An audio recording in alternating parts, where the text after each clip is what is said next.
કર્ણાટકના મૈસૂરમાં ચાંદીની ફેક્ટરીમાં થયેલી 30 કિલો ચાંદીની લૂંટના આરોપીઓને પાલનપુર પોલીસે ઝડપી પાડી લૂંટનો ભેદ ઉકેલ્યો। રિપોર્ટર ભગવાન રાયગોર, કાંકરેજ।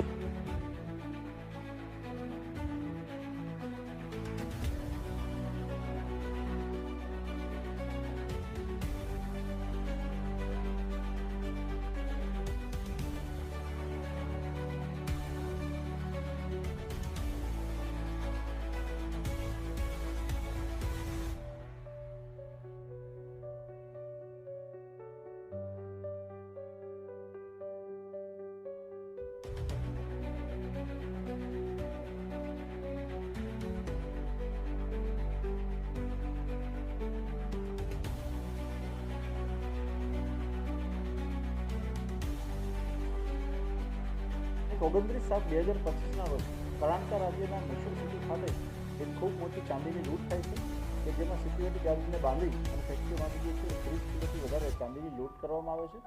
ત્યારબાદ મૈસૂર સિટી સાહેબને અને ત્યારબાદ કર્ણાટક પોલીસ અમારી પાસે આવ્યા છે અને મદદ માંગે છે, કારણ કે આરોપી જે છે તે લોકો અહીંયા મળતા પોલીસ દ્વારા એટલે કે પાલનપુર પશ્ચિમ પોલીસનો કોન્ટેક્ટ કરતા અને એએસપી ડિયોગર એની સુપરવિઝન નીચે એમને તૈયાર કરી મૂકવામાં આવે છે અને આરોપીને માત્ર 12 કલાકના સમયગાળામાં આ તમામ આરોપીને પકડી લેવામાં આવે છે।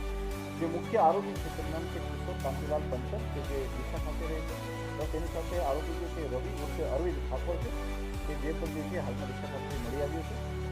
કિશોર કાંતિલાલ પંચલ પાસેથી થાર ગાડી કે જે લૂંટમાં વાપરવામાં આવતી તે 30,000 રૂપિયા રોકડા, મોબાઈલ, એક પિસ્તોલ અને સાથે સાથે એમાં 8 કાર્તુજ પણ મળી આવ્યા છે।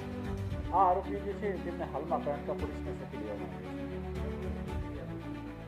છે। કિશોર કાંતિલાલ પંચલ જે છે એ બનાસકાંઠા જિલ્લામાંથી તડીપાર છે અને તેની ઉપર આની પહેલાં પણ 307ના ગુના અને એ સિવાય જે છે પ્રોહિબિશનના ગુના નોંધવામાં આવેલા છે। મોડી સુપ્રીમમાં આ લોકો દ્વારા જે છે એ જીપ લઈ અને કેટલાક બીજા સાથી મિત્રોનો ઉપયોગ કરી થાર ગાડીમાં રાત્રે આવે છે અને ત્યારબાદ સીસીટીવી ગાડીને બાંધી અને લૂંટ ચલાવી ભાગી જાય છે। આ સિવાય જે અન્ય આરોપી સંડોવાયેલો છે તેના માટે અમને પોલીસના પ્રયત્નો હાલમાં ચાલુ છે।